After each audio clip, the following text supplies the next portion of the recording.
The Entrepreneur's Library, episode 57. Welcome to the Entrepreneur's Library, the only book-centric podcast that reviews all the top-selling business books and shares authors' perspective firsthand. This is your resource to finding the next great book that will enable you to grow personally and professionally. Welcome your host, Wade Danielson. Thank you for joining us on the EL. Today we have Shane Snow, author of Smartcuts: How Hackers, Innovators, and Icons Accelerate Success. Welcome, Shane, and thank you for joining us on the Entrepreneur's Library. Thank you. It's a pleasure to be here. Will you take just a moment to introduce yourself and tell us just a little bit about you personally? Sure. My name's Shane Snow. I grew up in Idaho, of all places, and I live in New York City now. I first studied computer science and became a web entrepreneur, and then I moved over to journalism. I moved to New York to become a journalist. With a dream of writing for Wired magazine and writing about tech. Kind of got inspired to start my own tech startup, and so now I'm kind of a combination of both. I write about technology and businesses, and I run a technology business as well. Great. Thank you for sharing that. Now let's jump right into your book, Smartcuts, which was just made available for purchase September 9th, 2014. And Shane, we're going to move quickly, but here are some of the top questions our listener/reader would love to get answered. And that first one is, what was the inspiration behind writing Smartcuts? I was fascinated by people and businesses that seem to beat expectations. You know, you hear how it should take a long time to gain experience and to grow a company, and yet, at least in the tech space, there are people that just shatter those ideas. And so I wanted, as an entrepreneur myself, I was curious how they did it. So my inspiration was my own intellectual curiosity into how the people who bring the 10,000-hour average down to becoming world-class or to building a great business. I was curious what they did, and I was looking for patterns.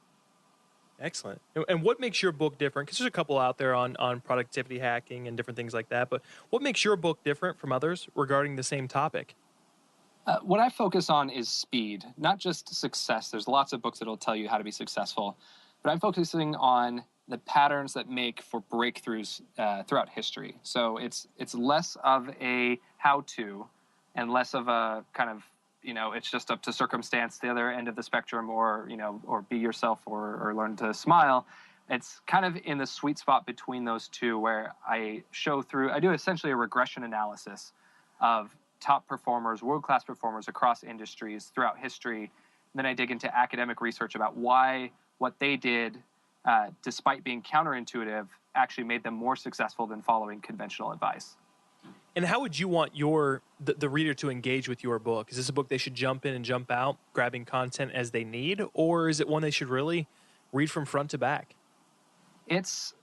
I would recommend reading it from front to back. It moves quickly, which is nice feedback that people have given me. You'll be able to read it in a few hours. I would recommend doing that, but at the end of the book, in the epilogue, I list out the 9 sort of patterns that I go through in each chapter, and they kind of build on each other. But I list out the 9 patterns and give a case study of how one person used all of them to achieve an incredible dream. And so I would suggest getting through the book and then looking at those patterns and mapping whatever challenges you're working on, coming back to those and seeing which ones fit your situation and how you could use the lateral thinking or the hacker thinking that I talk about in the book to solve your problems. All right, Shane, now that you've given us the background behind the book, what we're looking to do is I'm looking to really hand over the mic and let you give our listener really a great explanation of what your book is all about. It might be an entrepreneur that's on their way home right now, or they're out walking their dog or what have you, but they have the next little bit to listen to see if your book is really the next book that's going to help them move forward personally and professionally. So will you take your time, but and really unveil your book to us? Sure. So I start the book with the story of how, when I was in undergrad, my roommate beat the world record for Super Mario Brothers, and he the standing world record at the time was something like 30 minutes, and he beat it in 6 minutes, and videotaped it, and it was this kind of great nerdy moment that I witnessed. And the way he beat it was, if you've grown up playing Super Mario Brothers, was by using the warp pipes, which are sort of the little secret exits that are buried throughout the game. So I start the book off with this story, and kind of with the question of, how do we find these kind of secret exits or secret ways to shorten our path to success in real life. How can we use warp pipes, so to speak, to do what we're doing faster? And I look at how, since Rockefeller, it took him 25 years to make $1 billion, but it took the eBay guys 3 years to make $1 billion. And yes, there's been some inflation, but there's been a lot of technology and a lot of advances in communication that have made it faster and easier for smart people to find alternate routes to success and to find great success, whether it's financially or sort of in self-fulfillment or in building great products, faster than you could 10, 20, 100 years ago. And so I asked the question, how do they move so fast? Real life doesn't have, warp pipes like in a game of Mario. How do the best and the brightest innovators and icons in history happen to beat the system or beat the games that they're playing? And so I divide the book into 3 main sections of how this happens. And it's based on hundreds of interviews with, incredible people of our day, and then tons of academic research into what I call myths of success. So there's the common advice that you get growing up about various things that have to do with success. And then I look at, do these map to the great successes of our time and of days past? And I go through from heart surgeons to revolutionaries in Cuba to US presidents to tech entrepreneurs to media companies to small businesses and so forth. So the 3 sections of Smartcuts, the 3 main ways that these kind of hacker thinkers, kind of the good hackers, accelerate their success, I divided into 3 categories: shorten, leverage, and soar. Shortening is about what psychologists call lateral thinking, which is really the kind of thinking that a computer hacker uses.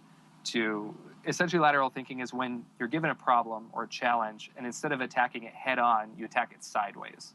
So if you read Lifehacker or any of these, these websites that tell you how to be more productive, those are all the MacGyver thinking. That's kind of lateral thinking. So I give some examples of sort of puzzles where lateral thinking is the solution. But then I go through how does, first of all, we humans are built to think rationally and logically, at least we think. We think a certain way. Lateral thinking is about thinking the way you wouldn't think, which presents a little bit of a quandary, a chicken and egg, of how do you learn to think the way that you wouldn't think? And whether it's nature or nurture that causes some people to think differently than others, whether it was nature or nurture that created Steve Jobs, doesn't matter, because you see throughout history people that have managed to change the way they are to think laterally. So what I explore are some of these myths of success about how long it should take to get to the top. For example, United States presidents. When you look at the data of U.S. presidents, you see something peculiar, that the best-ranked presidents in history have the most unconventional career paths, and they actually have less time paying dues in Congress than the presidents who are worse than them. And the opposite's actually true. The presidents that have spent the most time, like 30, 40 years in Congress, paying their dues, working their way up the ladder, kind of following that great American success advice, on average, those guys tend to be the worst presidents. And so there's something wrong with this advice. So I look at the advice of that we're given, that if you want to be successful, you need to put your head down and work hard and pay your dues and wait for luck to strike. Well, it turns out that the most successful people in the country, the presidents of the United States, who follow that advice, actually do a pretty bad job, versus the ones who don't. Sometimes they do a bad job, but sometimes they do an incredible job. And so I look at what's the difference, what makes the difference between someone who doesn't follow the dues advice, who succeeds, and someone who doesn't. So that's the first chapter, is getting into that. And the thing that maps to for an entrepreneur or for someone building their career is this idea that the world kind of puts these roadblocks in front of us, these arbitrary measures of merit. That experience, years of experience, either working within a company at a certain job title, or either working with other companies, if say you're a business-to-business company, who you've worked with and how long, that we use that as a proxy for whether or not you are good enough or whether or not you have skills. Well, it turns out the research shows that not just presidents, but CEOs and salespeople and artists and inventors, there's very little correlation between how much time you've spent paying dues and how good you are at something, and especially when you look at the people at the very top. So in that chapter, I explore what it is that those people do, and kind of move on through the other two chapters of the shortened section to talk about two other myths of success and the nuances with them. One is about mentorship. So we're told it's not what you know, it's who you know that helps you accelerate your success. And you see from Socrates to Star Wars to, again, Steve Jobs, these people who do incredible things in history tend to have a mentor that kind of takes them under their wing, this Mr. Miyagi character that teaches them and trains them, and that this accelerates their success. And this seems to be true, but it's also, there's a nuance when you look at the academic research about mentorship. The research shows that actually half, if not most of the time, mentorship does not help the mentee at all. So what's the difference? And I asked that question through the story of Jimmy Fallon, who's now the Tonight Show host. Jimmy was one of the youngest people in comedy to get on Saturday Night Live. He was this unknown kid from upstate New York. He knew no one. So it wasn't about who he knew in this case. He was talented, yes, but he was young, he was green, and he made a whole lot of people really jealous when he got to Saturday Night Live. And he didn't do it because he was lucky. He did it because he earned it through a very clever strategy that's a twist on how do you engage with mentors, how do you get the value of mentorship when you don't have a mentor and when you don't have access. And this chapter is particularly important for entrepreneurs who are often starting from the ground floor. They want to learn from master teachers, but they want to do it the right way. They want to get mentors. They wish that, Bill Gates could mentor them, but that's not going to happen. But there's proven research on how you can leverage that idea to accelerate your success and grow a business. And then finally, the third part of that section is about the myth of the fail fast, fail often that you hear about in startup circles. So The Lean Startup is a great book, a great movement about how small experiments will help you build a business faster. And that advice is true to some degree. But what happens when you look at, again, the fastest movers in history, you see that they don't fail fast and they don't fail often. And when you look at the research on failure from Harvard University and from the startup institute called Startup Compass, what you learn is actually kind of depressing, that people who fail in their business are not more likely to succeed in a second business than people who have never started a business. So basically, your second shot, you're on the same ground as someone on their first shot. You're not in worse shape, but you're not in better shape, which kind of puts a little cold water on this idea that failing makes you better.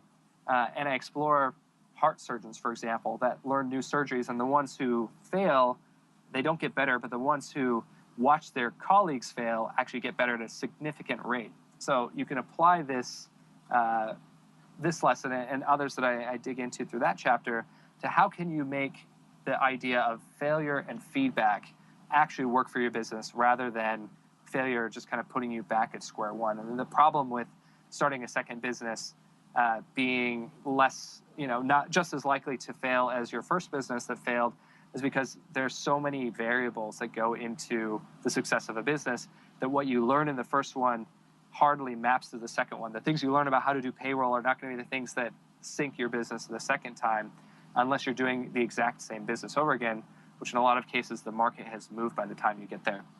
So that's one of my favorite chapters for entrepreneurs. The other two sections of the book, leverage, is about how do you take the effort that you're doing. And, one of the things that I learned in researching for this book is that it's not easy. Despite, what we wish, the 4-hour work week was one of my favorite books. But the thing that people overlook about the 4-hour work week is it takes a lot of work to set that up. And actually the author, Tim Ferriss, is one of the hardest working people in business and one of the hardest working authors. That book is about how do you set up processes that can work for you, but it's a lot of work in the background. So leverage is my exploration of how people who have done great things in their businesses and in history and in some cases revolution, they work just as hard as everyone else, but they work the smart way by finding ways to amplify their work. So rather than digging a ditch for 8 hours just to be seen, hey, I'm working, I'm here, I'm spending the hours, rather than equating that to success, figuring out ways to dig the ditch 2 times or 3 times or 10 times as long in the same amount of time, which is the way the world gets changed is not when you do less work, but when you amplify your work so that you can do more and accomplish more. So in these chapters, I talk about how platforms, technologies can help accelerate your learning through kind of a smart way of going about them. I talk about how kids should learn calculators earlier than they learn times tables by hand, because the ones who do actually get better at the fundamentals of math faster than ones who start from the basics. So I explore that. I explore the idea of first mover advantage and the myths around that, and how the analogy of catching waves in a surfing competition maps to pattern recognition for business owners and how they can spot opportunities in markets. And then I also talk about something dear to my heart, which is called super connectors, which are people and businesses and groups that can unlock the trust of large groups of people and help amplify your message when you're trying to market yourself or market your cause. And I tell that story through the history of pirate radio in the 1950s. So the third section of the book, if I'm not rambling on too long, is about, I call it Soar. It's about swinging big and playing at a professional level. So here I talk about how there's this common myth of luck, kind of wait for luck to strike. There's actually this great debate in business of, does luck exist in business? Is it all about setting yourself for opportunities? I think in some cases, yes, but in some cases, yeah, you're lucky if you're not born, you're lucky if you're born in an opportunity where you can build something for yourself. You're lucky if you're not born with some degenerative disease that makes it so that you can't live past your 3rd birthday. So there's some luck in life, but in business, there are people who are superlative successes tend to set themselves up to engineer what looks like luck. But more importantly, when luck happens, they're able to harness that and use that as momentum to build bigger and better things. So the momentum chapter, I talk about YouTube stars.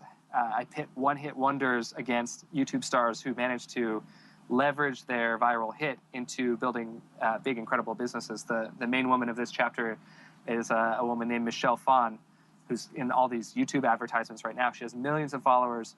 She leveraged her viral YouTube video to build a subscription-based startup that has hundreds of thousands of paid subscribers, to release a makeup line with L'Oreal, and to build a production company.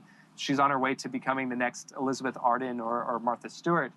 And it's because she was able to harness momentum in a world-class way. And then the final 2 chapters, I talk about radical simplicity, how world-class products and world-class businesses or world-class thinkers manage to, through very clever means, simplify what's going on in their markets and in their companies to focus on the things that will get them much more bang for their buck.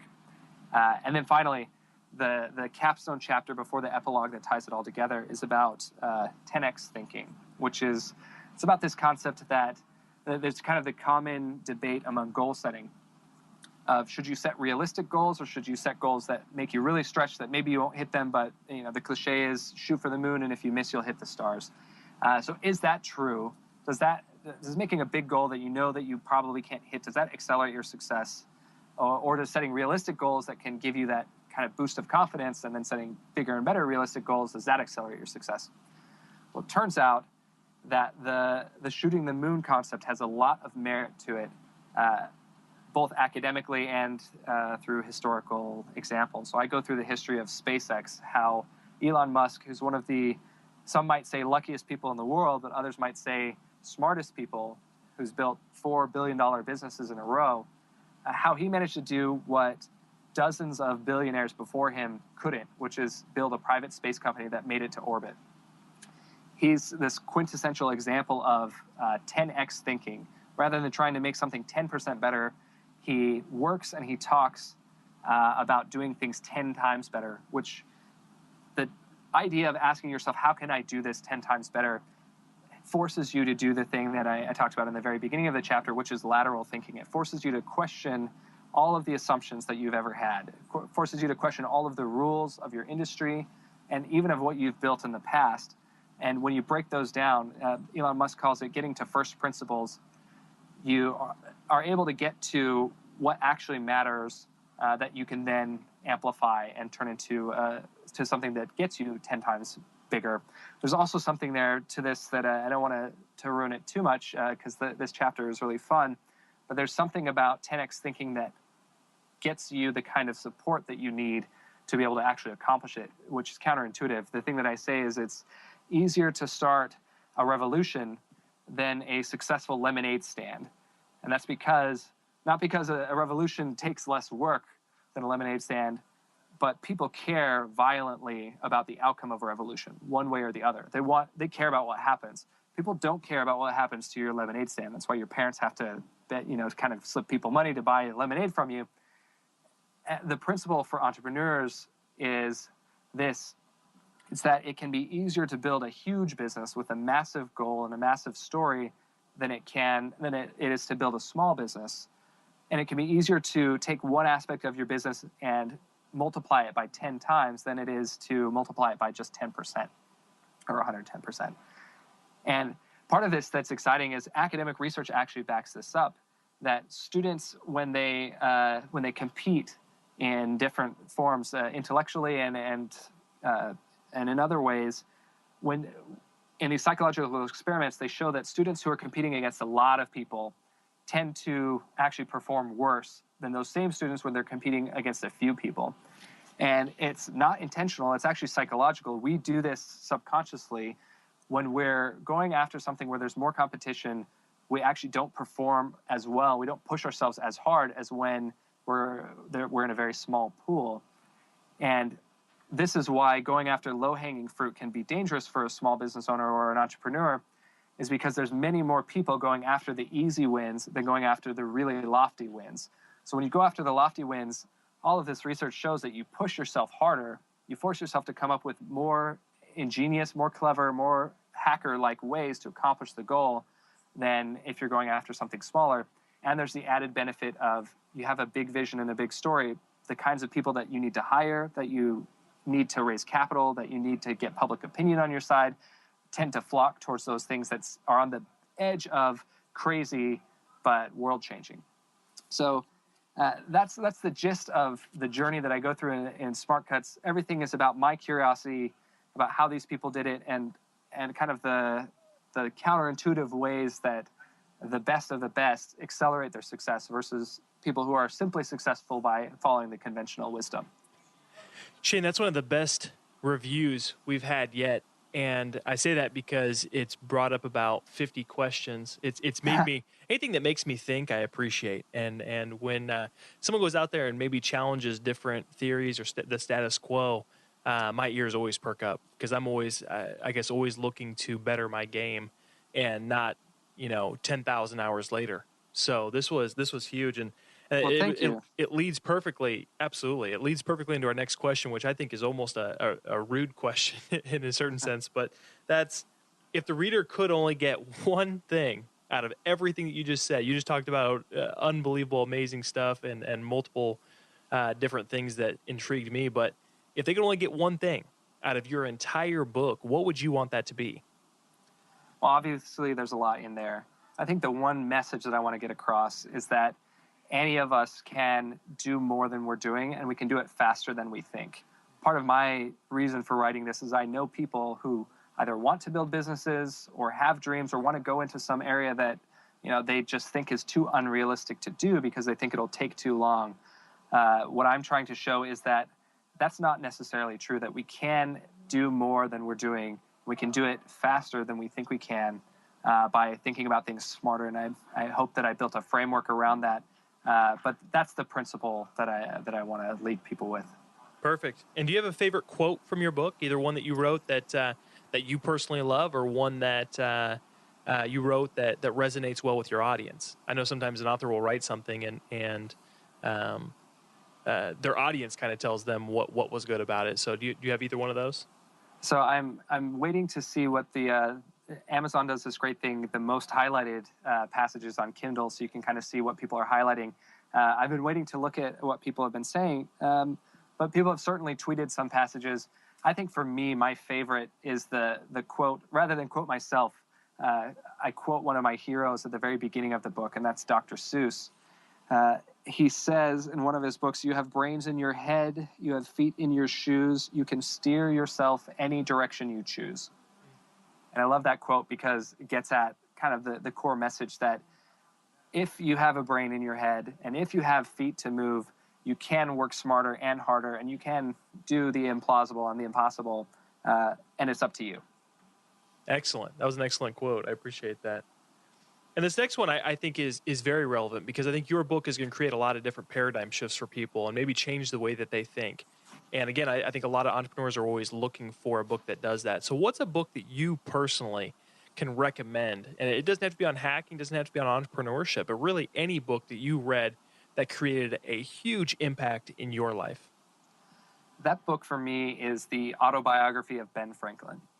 It's an oldie but a goodie. Every time I pick it up, I realize just how brilliant this guy was and how way ahead of his time he was. For me, it's particularly relevant because he was both a business person, an inventor, and a journalist. And those are kind of all of my passions. But you'd be surprised. I don't know. Have you read his autobiography? I have not. I've heard Henry Ford and his are the best audio biographies to pick up, and I have not. I've not checked out Henry Ford's. I'll do this. I'll do his next. I love biographies and autobiographies from incredible people. I actually have a link on my site that I put together of the books that inspired me to think the way that I think. And autobiography of Ben Franklin is number one, but it's shanesnow.com/book list. And that kind of has some of them are less obscure and some of them are more obscure. But that has my list of books that changed my perception, the ones that I come back to over and over again. Perfect. And we're going to reference that, actually. We will put that on our show notes so they can get access to that. And actually, I'm glad that you mentioned that because that leads into kind of the final part. And that's, Shane, before we depart, can you really recommend the best way for our audience to get more information on both you and your book, Smartcuts? And then also, if there are some additional resources, if you have some different blogs or LinkedIn, or please mention how these guys can get more information on you.